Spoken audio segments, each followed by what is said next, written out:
Olá!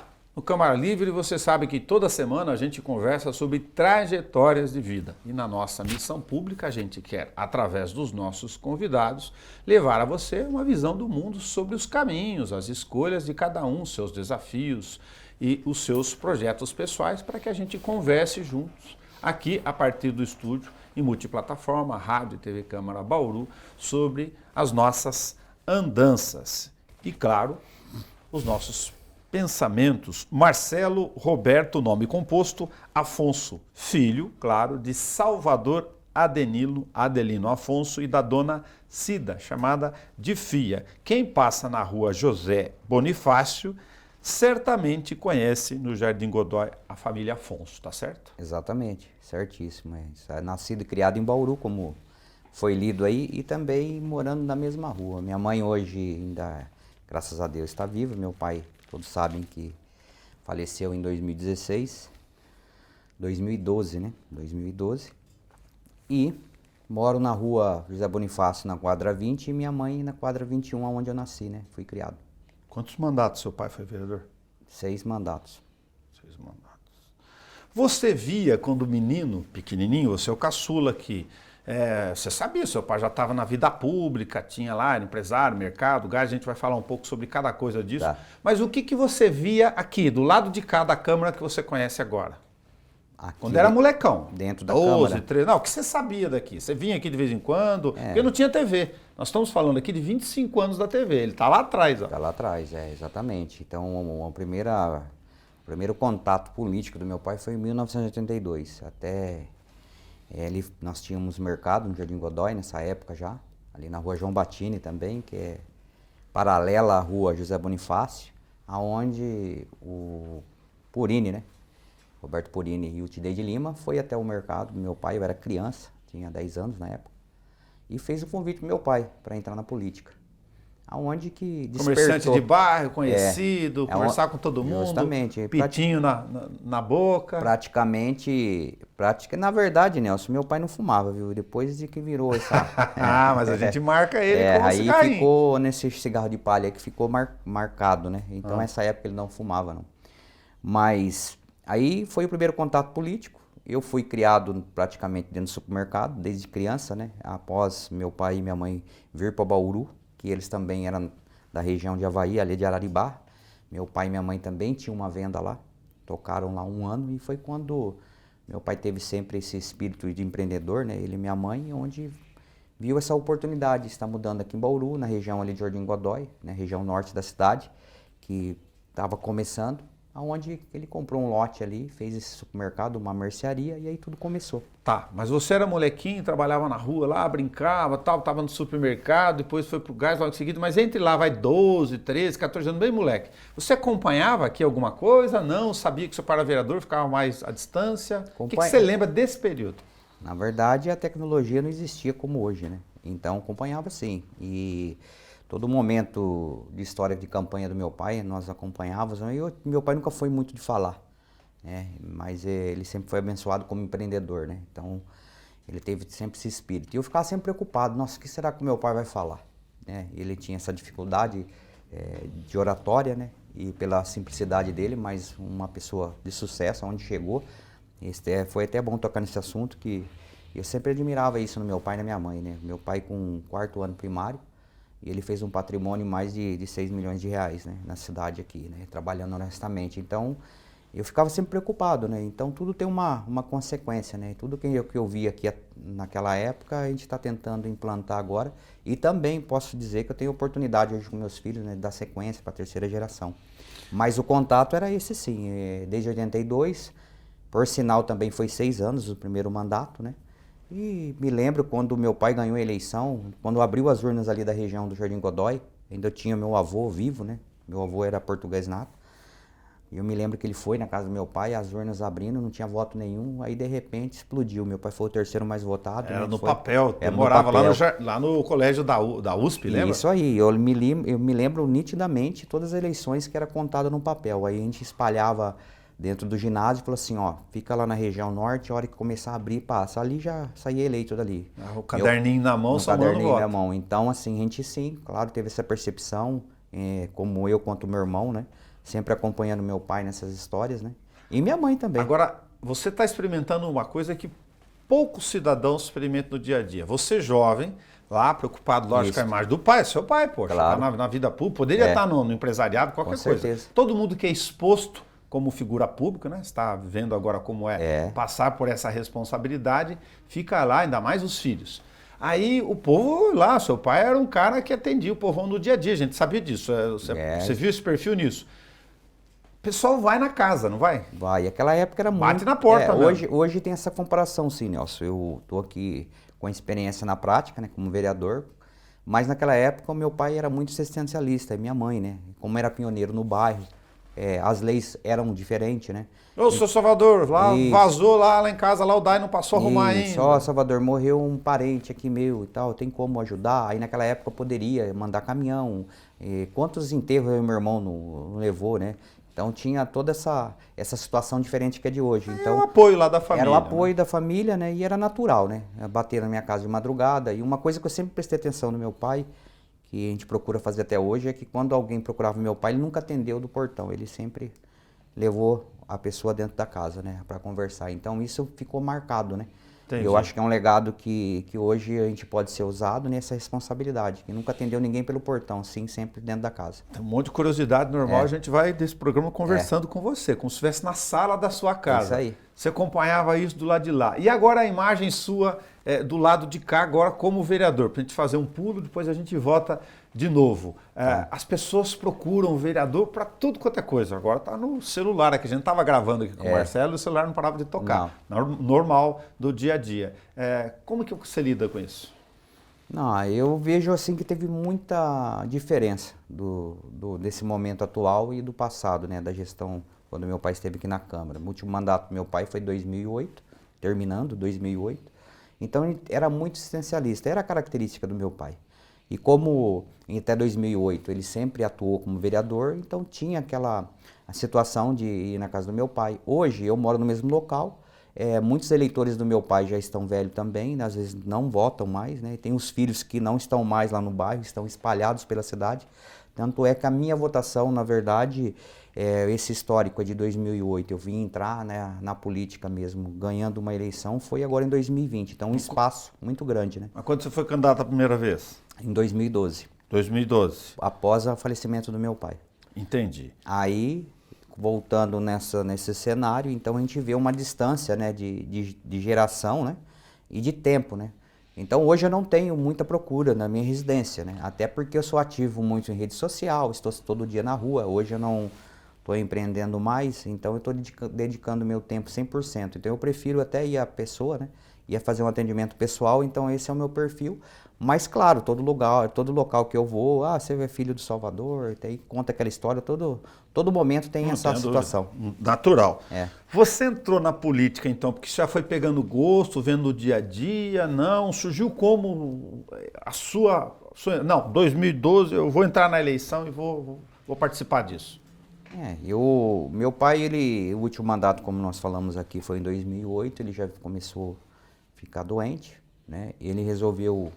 Ele fez todo o papel de campanha em 2008, até você vai lembrar disso, que ele era do PDT, foi do MDB, né? Agora é PMDB, né? Foi PMDB, MDB agora, e ele foi do PDT por muito tempo, foi presidente daqui do município, e foi quando, em 2008, terminando, que ele lançou a Rosa ISO.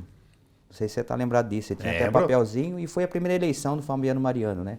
Que ele ganhou e meu pai desistiu de ser candidato. Aí após isso ele ficou esses 4 anos, esse espaço, né? Até 2012, né? Ele não exerceu o mandato. Acredito que se ele tivesse persistido, ele teria entrado novamente, que a média de voto pelo coeficiente, meu pai entraria novamente.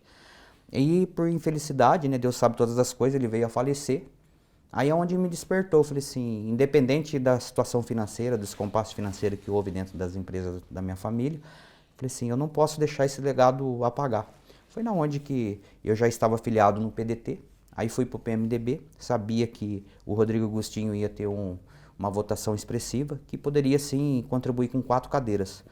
E eu falei, financeiramente, você sabe que é complicado uma eleição? Eu falei assim, eu acho que até 1.500 votos eu chego, eu posso tentar a última cadeira. E fiquei como suplente em 2012, tive 1.530 votos, mas não consegui entrar. De lá para cá eu venho dando sequência, aí as coisas foram mudando, né, na minha vida também, pessoal, até financeira, aonde que eu tinha que me dedicar um tempo para me sobreviver, né, trabalhando, e um pouco sobre a campanha política, que eu tive uma votação expressiva, eu tive o cuidado de não apagar isso e dividir esse momento. Então fui candidato em 2012, depois 2016, com praticamente a mesma média de voto, fiquei de suplente. Depois 2018 fui candidato a deputado federal, para ser soldado do partido. Aí onde entrou toda essa história aí. Então a veia política sempre teve comigo, né? Até essa responsabilidade da história do meu pai, que hoje eu posso estar aqui e ter a felicidade de falar, né, do momento político dele, que eu tenho que dar sequência e estou tentando também isso avançar para a família, né? Chegar à terceira geração na política, que eu acho que sempre falo que a cadeira não fica vazia e pessoas boas têm que participar da política. Então a gente temos que quebrar esse tabu aí. Legal. Fala um pouquinho da sua experiência de vida aí, do dia a dia. O seu pai tinha comércio, ela veio de Avaí para cá, montou, Isso. foi lá no bairro, a rua José Bonifácio é a cara da família Afonso, como de outras famílias, né, no Jardim Godoy. Godoy, quem está daquele lado, mesmo quem não está, sabe disso. Justamente. Você começou a trabalhar molequinho no quê? No mercado? Com 14 anos eu já trabalhava no mercado, nesse supermercado quando meu pai Cuidar começou. de estoque, das prateleiras, tudo. E naquela época não existia o vasilhame, né? Como minha idade era praticamente ainda criança, né, para adolescência. E eu até agradeço meu pai e minha mãe pelo como criou eu e meu irmão, né? Porque depois que veio a dificuldade financeira, se eu não fosse bem criado, nem aqui eu estaria. Ficaria doente, né? Como acontece com muitos, né? A partir do momento que você tem muita, daqui a pouco você não tem, né? Sim. Então a gente historicamente a gente teve uma situação financeira muito boa. Então, devido a esses 14 anos que eu iniciei o meu trabalho, minha mãe fazia eu ficar no vasilhame. Naquela época, não sei se você vai lembrar disso, muitos que estão ouvindo aí, que você fazia no papel, ó, 2 garrafas, uma garrafa de coca. Então eu ficava ali. Na entrada tinha um armarinho também, que vendia linha, vendia zíper. Naquela época era muito... Vendia de tudo. Era dinâmico Secos isso aí. e molhados mesmo. Secos e molhados mesmo. Então minha mãe tinha, meu pai fazia eu ficar ali. E às vezes quando eu queria dar uma escapada aí para brincar, eu escapava, daqui a pouco ia algum cliente ou algum tio, né, que sempre ficava lá, ia me buscar na rua, ó, sua mãe, seu pai tá te chamando, já me levava lá no depósito, já me... Como é que apareceu o negócio do gás no meio do caminho? Porque começou pelo mercado, que já tinha experiência, aí vocês se transformaram na revendedora exclusiva da Ultragás, que todo mundo sabe da família Afonso. Isso. O gás, ela veio junto com o supermercado, acredito assim, depois de 2 anos, né? Como meu pai era visionário, como nós falamos aqui, meu pai enxergou que a comida e o gás eram coisas alinhadas na época, né? Que ninguém fica sem nada. Eu sempre falo assim, temos que ajudar, mas a alimentação, o gás, a água, a luz, sempre tem que ter o dinheiro reservado. Então meu pai sempre foi visionário. Ele enxergou essa oportunidade, na época era Bibgás, que chamavam, né? Depois ela se transformou, a Ultragás, a companhia comprou, foi unificando e foi dando sequência. E na época poderia ainda vender o gás, né? Então tinha um local dentro do próprio supermercado que tinha o gás ali e começou a vender muito, onde foi despertando, onde meu pai foi entrando, minha mãe sempre também foi um pouco mais segura. Eu lembro que chegavam os vendedores lá para vender caminhão pro meu pai, minha mãe já tocava. Eu lembro das cidadezinhas pequenas, para quem não conhece isso, chegava aqueles caminhãozão de gás, né, com aquelas grades, nossa, um horror descarregar aquilo, bujão de 13 quilos, né? Exatamente. Duro, tem que ter habilidade, mas... Vendia comércio avulso de gás, aqueles bujãozinhos. Porque o pessoal que não tem dinheiro, enchia lá para... Na verdade, esse comércio do botijão de 2 kg também é envasado, né? Que é o de 13 e o de 2 kg. O 2 kg é mais usado para pipoca, uma pescaria. E muitos com uma dificuldade financeira, ele usa o 2 kg, né? E é até perigoso de 2 kg, porque ele não tem aquela válvula de segurança, que é soldado com estanho, então você não tem a calibragem certa, mas se você pega do 13 kg, transfere com a mangueira com um regulador, põe na balança, a do 2 kg, fecha. Eu nunca teve medo de acidente desse trem, não, porque aquele monte de bujão de gás, se isso tiver daí um lugar desse perto de mim, eu falo... Na verdade, Nelson, isso é um tabu, preocupado, né? É um tabu porque por ser inflamável, né? Então... O que tem perigo é de 2 kg, porque ele não tem a válvula de segurança. A partir do momento que você fica transferindo do 13 para 2, é que nem encher um pneu. Você tem a calibragem certa. então vai danificando o botijão. Você pode ver que alguns são oval, então esse é perigoso.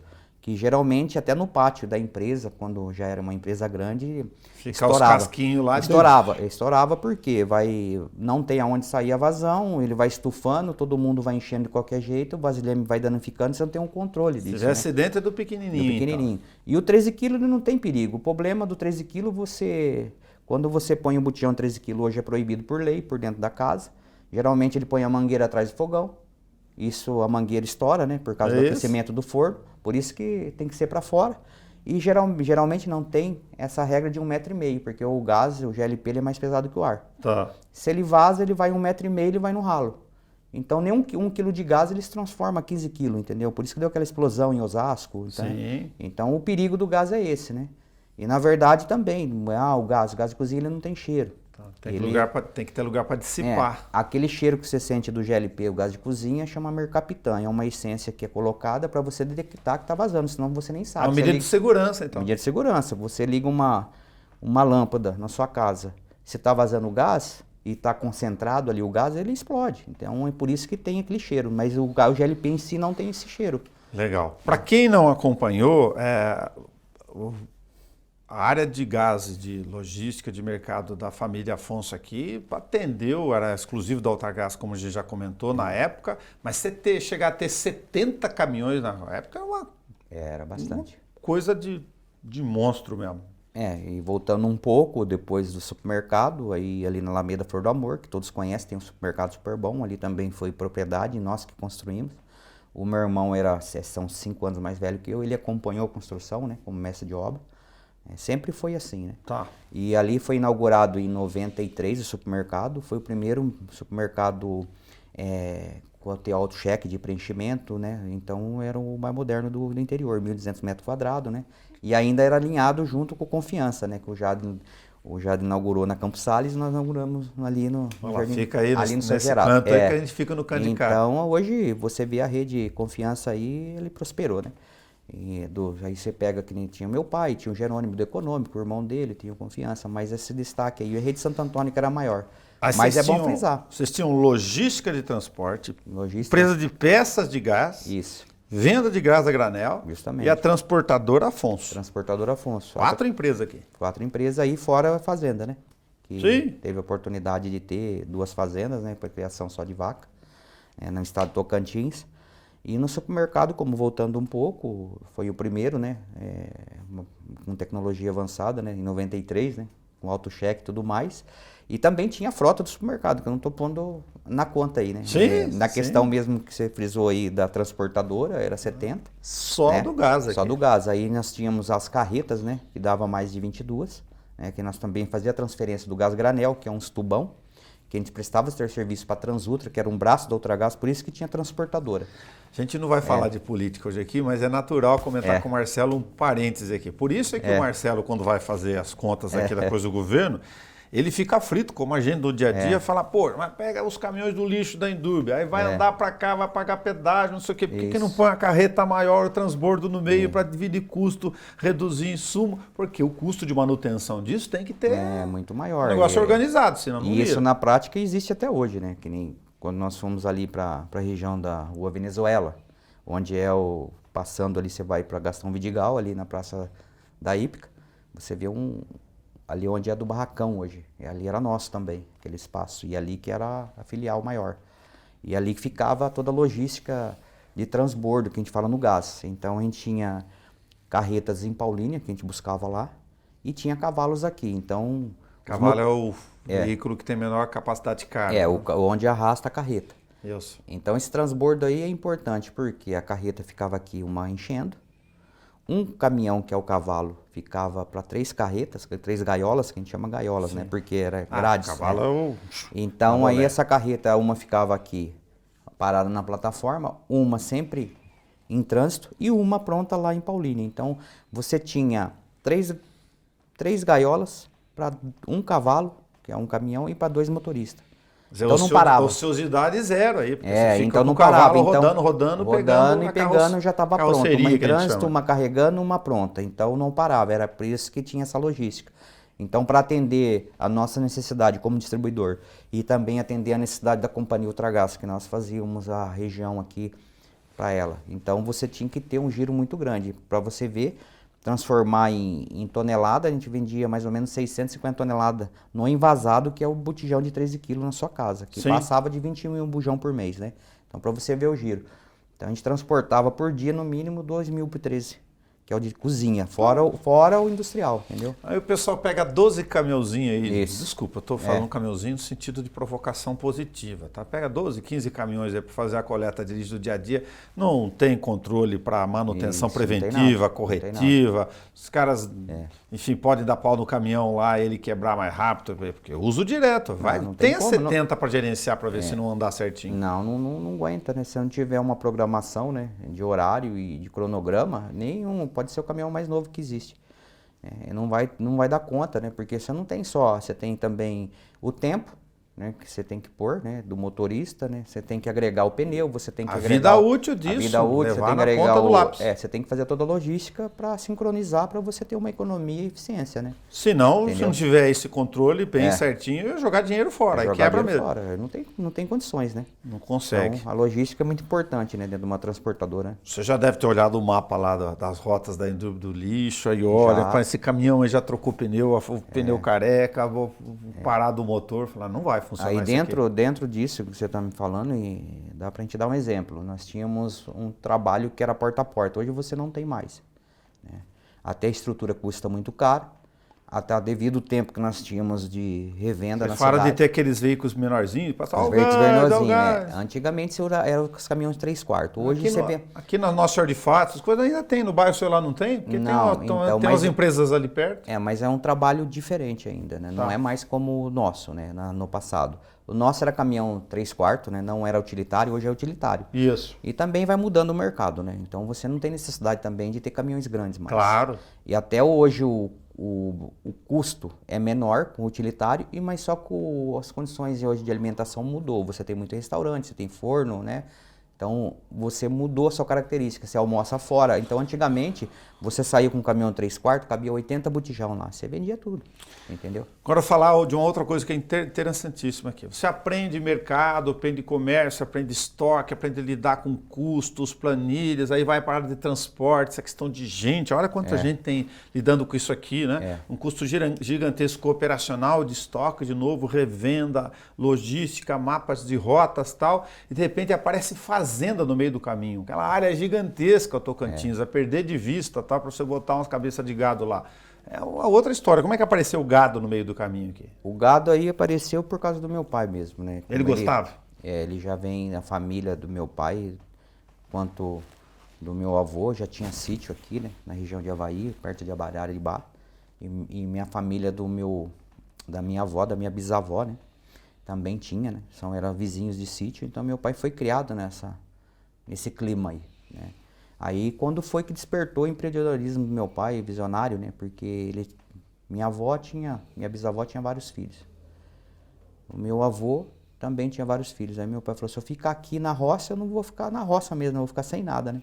Porque não vai sobrar nada para mim, né? Contar uma curiosidade que é só de passagem como registro, porque aqui é Claro. uma forma de documento, a sala de bate-papo. Marcelo era molecão, o pai dele foi levar para conhecer umas fazendas lá em Tocantins, aí entra aquele lugar, anda, né? Gigantesco, aí para lá numa porteira no meio do Tocantins, pensa bem, chegar lá e encontrou os caras de Bauru lá, Foi. que tinham umas fazendas, falou, o que esse fulano tá fazendo aqui, né? Pra você ver como Enfim. que é pequeno o mundo, né? O mundo é pequeno, O mundo mas é pequeno, gigante né? ao mesmo tempo. É o gigante ao mesmo tempo. Você falou que lá por volta de 2010 você resolveu assumir uma outra questão sua de conduta de família, enfim, questão religiosa, e passou a assumir a ideia de ser evangélico, praticante do dia a dia, mais ou menos lá por 2010 mesmo? Devido toda a situação financeira que a gente vinha vivendo, né? E minha esposa já era evangélica, minha sogra, né? E a gente tem que valorizar a família, né? Independente de placa de igreja, de religião, né? Todos somos...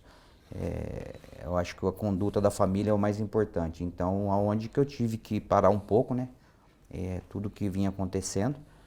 Como eu já tinha minha esposa, que era evangélica, e minha sogra, eles começaram a me levar à igreja, onde me identifiquei, né? Independente de placa de igreja, independente de religião, até para acompanhar mesmo a família. E eu tô até hoje aí fui batizado, né, na Águas aí, na igreja evangélica, e estamos até hoje. Você falou uma questão, a gente está falando sobre trajetórias de vidas aqui, que cada um enfrenta os seus desafios, né? A vida tem uma série de sabores, tem virtudes, tem alegrias, lógico, e é sempre essa luta. Eu lembrei de um samba antigo aqui que falava: levanta, sacode a poeira e dá a volta por cima. Ter quase tudo, ter conforto, e depois, num dia, num período muito curto, falar: agora eu tenho muito pouco, preciso dar a volta por cima, não deve ser muito fácil de lidar com isso. Não, que no tem que dia ter a cabeça no lugar. Cabeça no lugar. Geralmente, você pode ver aí que tem várias famílias aí que chegam até as pessoas se matar, né? Sim. Teve um momento nessa trajetória aí, quando deu esse descompasso financeiro, meu irmão, ele ficou bem abalado nessa situação, né? Aí meu pai veio a falecer. Então é uma situação que eu não desejo para ninguém não, sabe? Como a empresa era grande, todas as empresas faturavam mais de 1 milhão, né, por mês. E depois que dá esse descompasso financeiro, você conviver com problemas financeiros, oficial de justiça toda hora batendo na sua casa, não tem como não ser assim, né? E então você é acostumado com aquela situação, aí por isso que eu volto lá atrás, né, dos meus 14 anos. Se eu não fosse bem criado, né, com raiz, eu não suportaria, né? Então, hoje, graças a Deus, a gente deu a volta por cima. A gente não só fala financeiramente, né, Nelson? Acho que é a saúde da família. Tive a oportunidade de criar meus 3 filhos, que já estão criados, formados, né? Sim. Os 3, com faculdade. Tenho minha casa hoje, lá que eu moro, que é própria, né? E tenho a minha esposa, né? Que também tem que parabenizar ela, porque o que vale a pena... Você conheceu sua esposa onde? Lá também, que ela mora no José Bonifácio, mas no Bela Vista, que é a mesma rua. Ali na rua, ali? E a importância da moça lá, conheceu ali no bairro. E na importância da família, isso é como exemplo, viu, Nelson? Porque se a minha esposa fosse outra, nem esposa eu tinha mais, porque quando tem dinheiro tudo vai bem, né? Quando não tem dinheiro nada vai bem, quando né? Chega com o carrão na porta, exatamente. Mais fácil e a vida da gente, entrar. Na verdade, era bem... tinha de tudo, né? Se eu quisesse, entendeu? Sim. Tanto é que a minha família chegou até cogitar avião, tudo mais, né? Então a gente passou todo por esse período.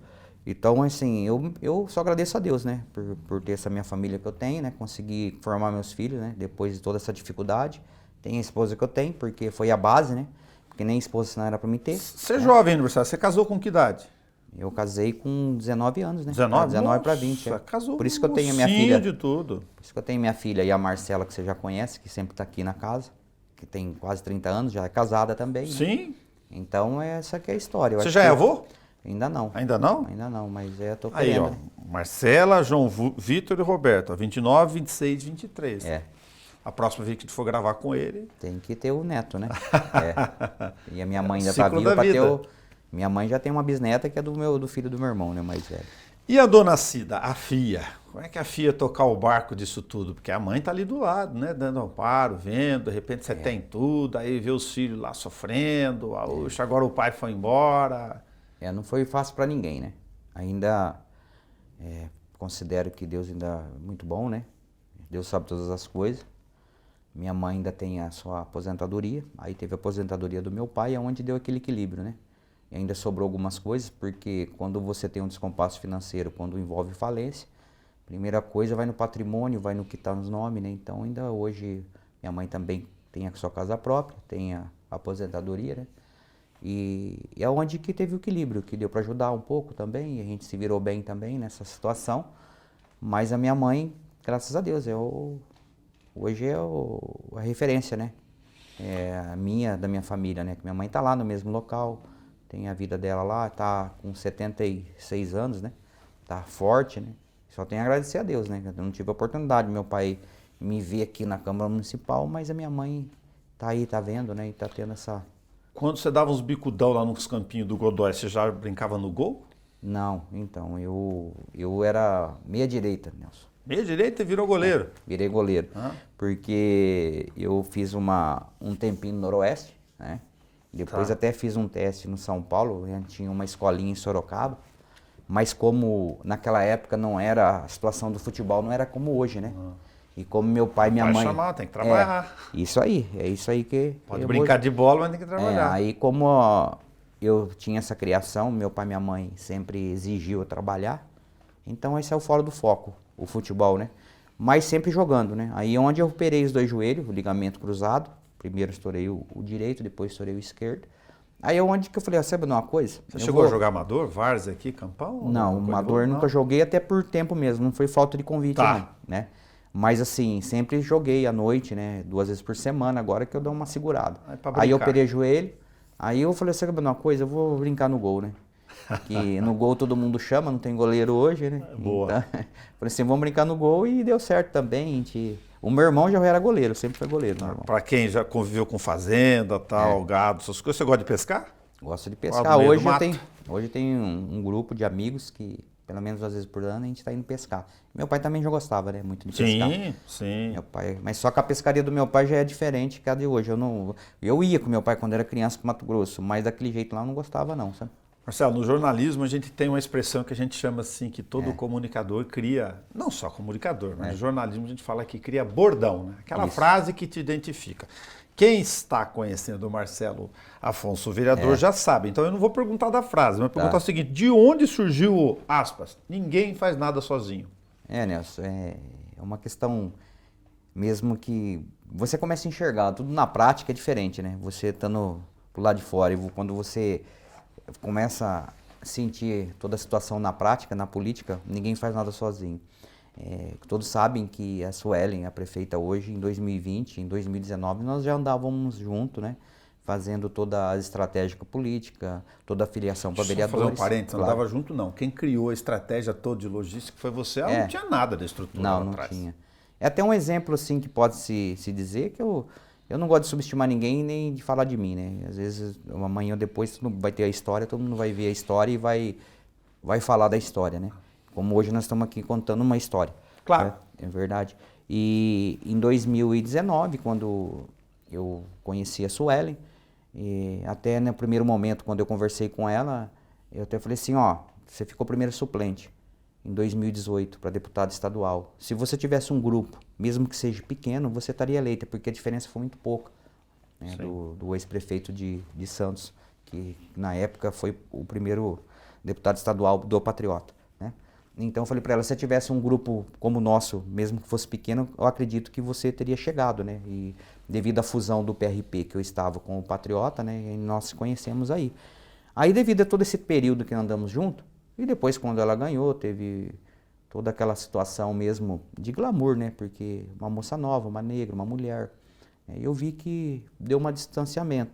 Aí na onde que eu inventei, ninguém faz nada sozinho, né? Pra realmente, eu não sei se até hoje ela entende o que eu quero dizer, mas não tenho nada contra ninguém. Não, sim, mas você estava chamando, olha, tá vendo? É em grupo, não é sozinho. Então hoje eu sempre uso aqui na Câmara, né, até com os demais vereadores, porque a cidade, eu sempre falo que ela não tem cerca, como eu tenho uma característica diferente, uma identidade diferente, eu gosto de andar, gosto de conversar, gosto de escutar. Então eu falo assim, gente, não, ninguém faz nada sozinho. Mas foi onde foi esse bordão aí. Vamos contar aqui. Se você vai em tudo quanto é canto, você tem demanda em tudo quanto é canto, é natural, o Marcelo anda. Eu ando. Aí o pessoal fica com ciúme. Você entra na cerca de um monte de gente também.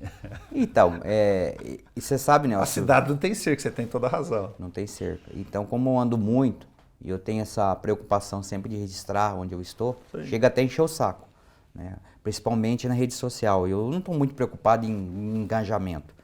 Eu estou querendo mostrar uma identidade que eu tenho, né? Uma oportunidade que eu possa ter lá na frente. Tô aqui, tô andando, tô aqui, tô andando. Então, até na hora que tem esse confronto, né, de demandas, eu também não aponto ninguém, né? E também não estou reclamando.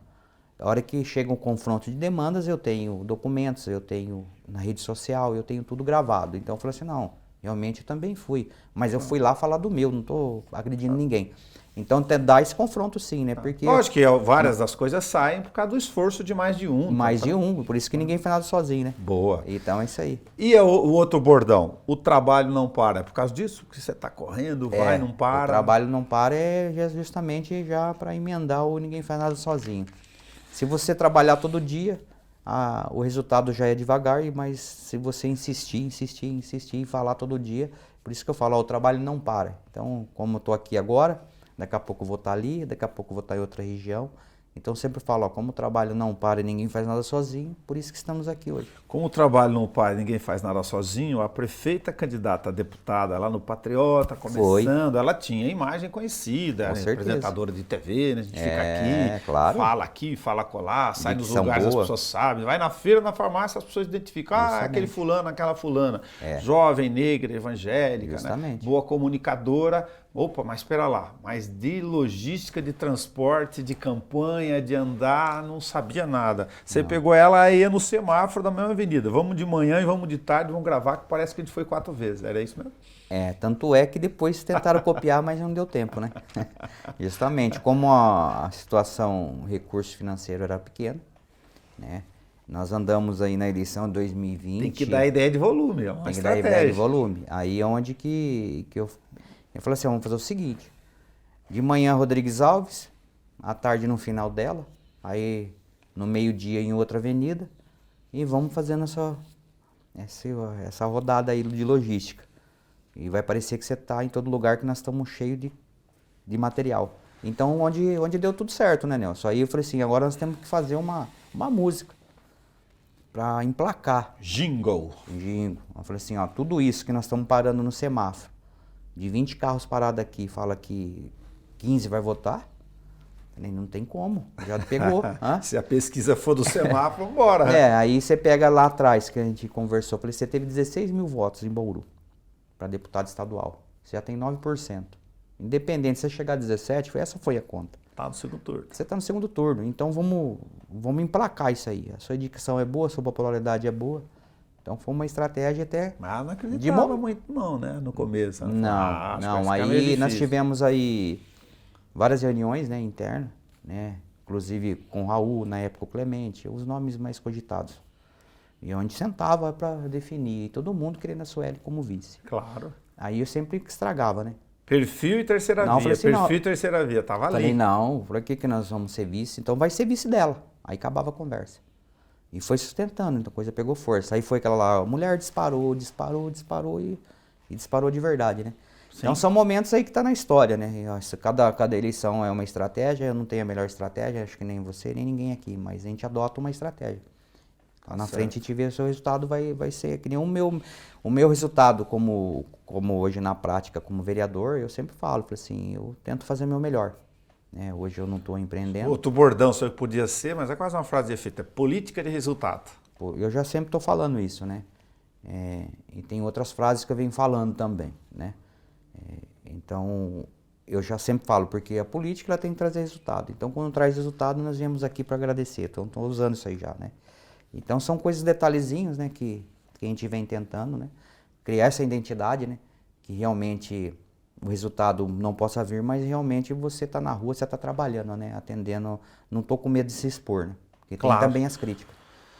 Marcelo, aí você vem aqui, Poder Legislativo, tem as questões do dia a dia, do eleitor lá, alguns compreendem, outros não compreendem nada, não tem a menor ideia de como é que funciona isso aqui. Você sabe, olha, eu reivindico, cobro, mas a caneta está no outro lugar e faz parte, né? Vai explicando, vai arrumando, vai trabalhando. Agora, chega um tema complicado, você não é obrigado a saber. Né? Não. Concessão, não sei o quê, você encosta do lado, vamos ouvir, pera aí, vamos ouvir o que ele ali está falando, é por aí? Pra ver isso aí já para mim é natural, Nelson. Assim, eu vou assimilar uma situação, porque na iniciativa privada também é assim. E na pública é um pouco mais lenta, mas você pega a iniciativa privada, traz para dentro da pública, a dinâmica é diferente, mas a situação é a mesma. Porque eu não sou obrigado a saber tudo. Lógico. E eu tenho que ter as pessoas boas do meu lado, porque senão como que você vai ter seu emprego? Então já é uma justificativa. Eu sempre falava assim, nos debates, falei assim, ó, até isso é verdadeiro, né? Tem questão do debate, vão falar que eu sou de fora. Eu falo, não, fala que você não quer a experiência deles. Você não é obrigado a saber. Você é obrigado a saber depois das pessoas que você vai colocar. E tem que ter o discernimento para saber o que é certo e o que é errado, mas não sou obrigado a saber nada. Tanto é quando aqui mesmo na Câmara Municipal você tem um jurídico. Você tem uma pessoa aí sua aí também que você está aqui com quantos anos? Você é consultor. Ô Nelson, o que você acha? Entendeu? Claro que a palavra final vai ser de quem está com a caneta ou quem está na cadeira. Né? Mas assim, a gente não é obrigado a nada. Pergunta, ouve para aprender. Você ouve para aprender, né? E depois você expõe a sua opinião, né? Lógico. Então, para mim, isso não tem problema nenhum. Né? Eu não tenho dificuldade com isso, não. Muito legal. Ó, o Câmara Livre registra aqui por uma questão de documento histórico, mas do prazer de você falar sobre a vida pública e estar sobre a vida pública, né, oferecendo o seu nome para as pessoas. Isso não é pouco no dia a dia, é muito.